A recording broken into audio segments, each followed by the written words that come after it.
सिमरन भजन में सबसे बड़ी बाधा को कैसे दूर किया जाए। तो सबसे पहले ये जानने की कोशिश करें कि सिमरन भजन में सबसे बड़ी बाधा है क्या। यदि किसी नौसिखिया डॉक्टर के पास चले गए और उससे कहा कि भाई ये बीमारी है, तो वो एक साथ कई बीमारियों की दवा दे देता है। जो मर्ज है वो तो सही होता नहीं और दवाइयाँ बहुत सारी खिला देता है। इसी तरह यदि हमारा मर्ज जो है, वो मर्ज क्या है, हमारी जो बीमारी है वो क्या है, हमारी बीमारी है सिमरन भजन ना कर पाना, नाम भक्ति गुरु भक्ति ना कर पाना, परमात्म भक्ति ना कर पाना। अब हम क्या करते हैं, सिमरन भजन तो करते नहीं और दुनिया भर की बातें ज़रूर करते रहते हैं। कहते हैं हम फला फला गुरु से दीक्षित हैं, लेकिन भाई इसका फ़ायदा क्या है। इसका फ़ायदा तो जब ही होगा जब हम सिमरन करें, नाम की भजन बंदगी करें। अब इसे और इस तरह समझने की कोशिश करो कि यदि सतगुरु आके कहने लगे कि भाई तुम लोग अपने प्रश्न करो, मैं तुम्हें उनके उत्तर दूंगा, तो ज़्यादातर लोगों के यही प्रश्न होते हैं कि सतगुरु हमसे भजन बंदगी नहीं हो पाती, मैं सिमरन नहीं कर पाता, मैं भजन नहीं कर पाता, मुझे इतने सारे काम हैं, मैं कैसे समय निकालूं सिमरन भजन के लिए। मैं जब भी सिमरन भजन करने बैठती हूँ मेरे सर चकराने लग जाता है, कमर में दर्द होने लगता है। कोई ऐसा शॉर्टकट तरीका बता दो सतगुरु जिससे कि सिमरन भजन हो जाए। अब बताइए, क्या कोई शॉर्टकट तरीका है जो बता दिया जाए? भाई सतगुरु क्या कहेंगे? सतगुरु ये जानते हैं कि देखो सभी की एक सी ही समस्याएं हैं।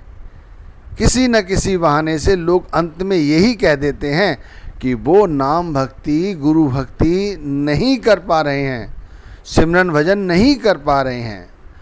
जो कि सबसे सरल काम है वो नहीं किया जा रहा है और दुनियावी सारे काम धंधे किए जा रहे हैं। आप देख लो, धन दौलत कमाना कोई आसान काम है? आसान काम नहीं है। धन दौलत कमाना आज की दुनिया में सबसे जटिल काम है और फिर भी उसी काम को लोग हम बड़ी आसानी से सरलता से कर लेते हैं। क्यों कर लेते हैं? क्योंकि हमारी जो इच्छा है, हमारी जो सोच है वो ये है कि हम ज़्यादा से ज़्यादा धन कमाएं। परमात्मा में ऐसी हमारी कोई इच्छा नहीं है। इसीलिए तो सिमरन भजन उठाकर हम एक ओर रख देते हैं, गुरु भक्ति एक ओर रख देते हैं। लेकिन हमें इसका उलट करना है। हमें वो करना है जो हमें वाकई में करना चाहिए, जो हम नहीं कर रहे हैं। भाई सतगुरु ने कहा है कि नाम का सिमरन करो, नाम का भजन करो। यही है हमें सब जंजालों से मुक्त कराने वाला। इस दुनिया में रहेंगे, सूरमा बन के रहेंगे, बहादुर बन के रहेंगे, दुनियावी काम धंधे करते रहेंगे और खुश रहेंगे। मालिक की दुनिया है, मालिक की माया है। इस माया में रहते हुए भी माया हमें नहीं छू सकेगी। लेकिन हम तो वेगारियों की तरह, दीनों की तरह, दुखियों की तरह बस गुहार तो लगाते रहते हैं कि भाई हमसे सिमरन भजन नहीं होता, हमसे गुरु भक्ति नहीं होती, परमात्म भक्ति नहीं होती, नाम भक्ति नहीं होती। लेकिन हम सिमरन भजन नहीं कर पाते, जो कि सबसे सरल काम है। भाई इस वक्त बहुत गर्मी पड़ रही है, लोगों से कहा जाए फला फला जगह चलो, वहाँ पर तीर्थ स्थल है, हम वहाँ दौड़ जाएंगे और लौट के आएंगे, कहेंगे हमने वहाँ के दर्शन किए, बहुत अच्छा लगा। आप वहाँ गए, हमें भी बड़ा अच्छा लगा, जाना चाहिए। लेकिन भाई वहाँ जाने में कितनी मेहनत मशक्क़त हुई। इससे अच्छा ये होता कि वहाँ जाने के साथ साथ आप नाम की भजन बंदगी भी करते रहते, तो ज़्यादा अच्छा नहीं होता? बहुत ज़्यादा अच्छा होता। आप वहाँ भी जाओ, जहाँ मन करता है वहाँ जाओ। धर्म स्थल बनाए इसीलिए गए हैं कि हम वहाँ जाकर कुछ वहाँ सीख के आएँ। लेकिन हम आम तौर पर सोच लेते हैं हम वहाँ दर्शन करके आ गए, अब हमारी कार्रवाई पूरी हो गई। थोड़ा विचार करके तो देखो हमारी सबसे बड़ी समस्या क्या है, क्या बीमारी सबको लगी हुई है कि केवल सिमरन नहीं होता, केवल भजन नहीं होता, बाकी सारी दुनिया के काम धंधे हो जाते हैं। आप देख लो भाई, जो सबसे सरल काम है वो नहीं होता, बाकी सभी दुनिया के सारे काम हो जाते हैं। अगर आपसे ये विनती बार बार की जा रही है, बार बार आपको सत्संगों के माध्यम से, पुस्तकों के माध्यम से और तरह तरह के साधनों से ये समझाया जा रहा है, बार बार विनती की जा रही है कि नाम का सिमरन करो, नाम का सिमरन करो, नाम का सिमरन करो, भजन करो, भजन करो, भजन करो, तो भाई कोई ना कोई तो गुण रहस्य छुपा होगा इसके अंदर। सतगुरु तो इसी बात को कहते हैं, सतगुरु के गुरु भी इसी बात को कहते हैं। पुस्तकों में इस बात की चर्चा है, सत्संगों में जाओ कम से कम 5 से 7 दफ़ा इसी बात का जिक्र किया जाता है कि सारे काम धंधे बाद में करो, पहले नाम का सिमरन करो, नाम का भजन करो। बताइए, बार बार एक ही बात दोहराई जा रही है, तो फिर हमारे इस दिमाग में ये बात भर क्यों नहीं कर पाती? जैसे हमारे दिमाग में घर कर गई है बात कि भैया पैसा कमाना है, बच्चे पालने हैं, मेहनत मशक्क़त करनी है और दिन रात ये सब करते रहते हैं। इसी तरह अगर हमारे दिमाग में ये बात भी घर करके बैठ जाए कि भाई गुरु नाम की कमाई करनी है, नाम का सिमरन करना है, नाम का भजन करना है, क्योंकि मेरे लेखे में केवल यही लिखा जाना है। दुनियावी काम धंधे हमें करने हैं, लेकिन सिमरन भजन को नागा नहीं करना है। वही सिमरन भजन में सबसे बड़ा बाधा है क्या, तो समझने की कोशिश करो। हम सभी व्यक्ति समर्थ हैं, हम सभी मनुष्य समर्थ हैं कि नाम की भजन बंदगी कर सकें। हम में से कोई ऐसा व्यक्ति नहीं होगा जो समर्थ नहीं है, जो असमर्थ है, नाम की भजन बंदगी नहीं करता, नहीं कर सकता। सदगुरु उसको नाम दान नहीं देते। उन्हीं जीवात्माओं को सदगुरु नाम दान देते हैं जो समर्थ हैं, जो जानते हैं कि नाम भक्ति कर सकते हैं। उन्हीं पर सदगुरु कृपा करके नाम का दान देते हैं। लेकिन हम समर्थ होते हुए भी सिमरन भजन नहीं करते, नाम की कमाई नहीं करते, परमात्मा भक्ति नहीं करते, गुरु भक्ति नहीं करते, जबकि दुनियावी सभी काम धंधे जोर शोर से करते रहते हैं।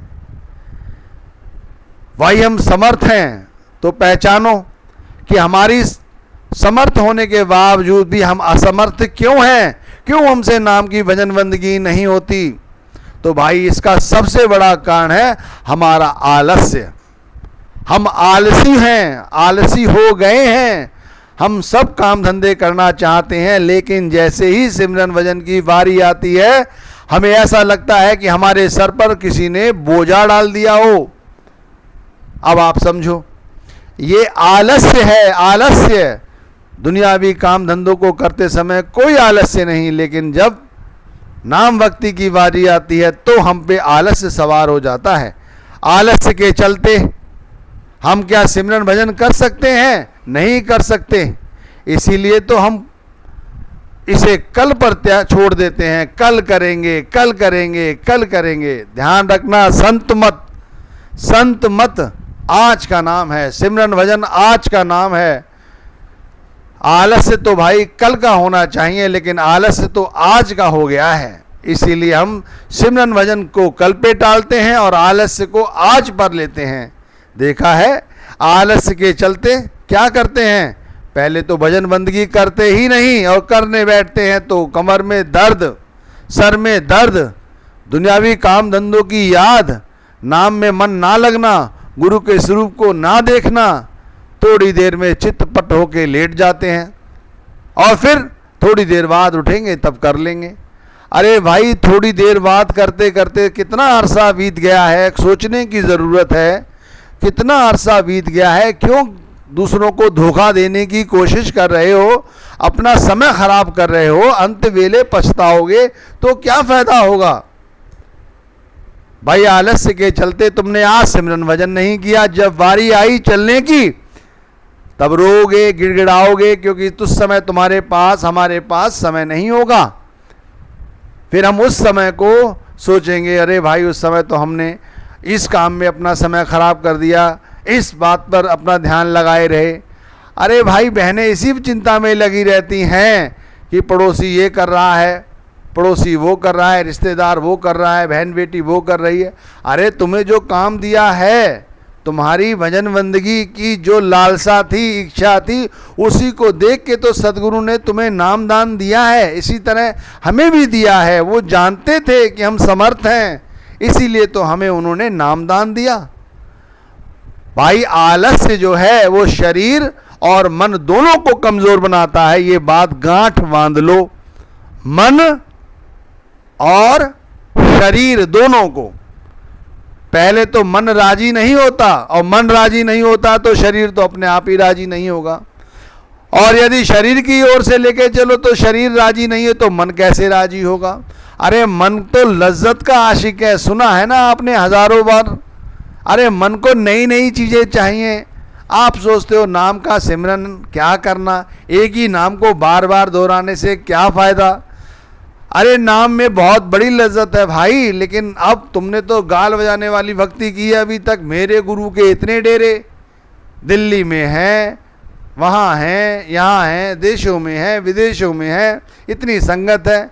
अरे इन गाल बजाने की बजाय कभी गुरु का स्वरूप भी देखने की कोशिश की होती अपने अंदर, तब समझ में आता कि सदगुरु क्या है। आलस्य हमारा शरीर और हमारी आत्मा और मन, इन सब को खराब कर देता है। और जो व्यक्ति, ध्यान रखना, आलसी है, जो व्यक्ति आलसी है वो कभी भी अपनी आत्मा को नहीं जान सकता। वो तो जैसे जैसे लोग उसके सामने चर्चाएं करते हैं उसी में राजी हो जाता है, उसी ओर चल पड़ता है। कभी कोई उसका लक्ष्य नहीं होता। जैसे व्यक्ति का लक्ष्य है कि भाई मुझे ये बनना है, मुझे वो बनना है, मुझे ये करके दिखाना है, लेकिन वो व्यक्ति जो आलसी है उसका कोई लक्ष्य नहीं होता। दृढ़ संकल्प कर लो भाई, हम आलस नहीं करेंगे, हर काम में आलस्य करेंगे, लेकिन गुरु भक्ति में आलस्य नहीं करेंगे, नाम भक्ति में आलस्य नहीं करेंगे। अरे जाता ही क्या है नाम भक्ति में, बैठना है एक जगह। सोचो, बैठना है एक जगह, अपने आप को खाली करना है। खाली होते नहीं। खाली क्यों नहीं होते? क्योंकि सारी जिंदगी दुनिया की मचमच में ही लगे रहते हैं, सारा दिन उन्हीं में खपे रहते हैं। भजन बंदगी में आलस्य दिखाते हैं। ये छोड़कर भजन बंदगी में तत्परता दिखाएं, अपनी इच्छा दिखाएं, इच्छा शक्ति दिखाएं, गुरु से प्यार करने की कोशिश करें, नाम में समाहित होने की कोशिश करें, नाम को अंदर देखें, नाम की धुरी को पहचानें। सारी दुनिया नाम के सहारे टिकी हुई है, इस सत्य को स्वीकार करने की कोशिश करें। उठ जाएं, जो बताया गया है उठ जाएं। नींद आई है और पता चल रहा है कि भाई उठना है, भजन करना है, और अरे सो लेंगे फिर उठ जाएंगे, नहीं, उठना है। उठे, मुंह धोए, बैठ गए, पलंग पे नहीं ज़मीन पे बैठ गए, छोटा सा आसन लगाकर। आलस्य नहीं करना। कमर में दर्द होता है, होने दे। मन सबसे पहले कहेगा कि दर्द हो रहा है, शरीर हिलेगा डुलेगा, हिलने दे, डुलने दे, कोई बात नहीं। गुरु इच्छा, हरि इच्छा सोचकर तत्परता से बैठे रहो, लक्ष्य अपना साधे रहो। एक ही लक्ष्य है, गुरु को प्रसन्न करना है, परमात्मा को मिलना है, परमात्मा का अंगीकार करना है, जीते जी इस भव सागर को पार करना है। दुनियावी काम धंधों में फंसे रहेंगे, कब करेंगे नाम भक्ति? आलस्य के चलते कोई भी व्यक्ति नाम भक्ति, गुरु भक्ति नहीं कर सकता। अरे नाम भक्ति, गुरु भक्ति कोई सूरमा करता है, विरला करता है, साहसी करता है दुनिया को जीतने के लिए। तुम्हें बाहरी आडंबरों की जरूरत है, लेकिन अपने आप को जीतने के लिए सदगुरु के नाम की जरूरत है। एक बार यदि अपने आप को जीत लिया, अपनी आत्मा को जीत लोगे, अपनी आत्मा को जीत लिया तो अपना लक्ष्य निर्धारित कर लोगे और एक दिन उस परम पिता परमात्मा तक पहुंच जाओगे। यही गुरु भक्ति है, यही नाम भक्ति है। और क्या है, कुछ खास नहीं है सिमरन भजन। इसीलिए बार बार चिल्ला चिल्ला के कहा जा रहा है, करो करो भाई, क्योंकि ये बहुत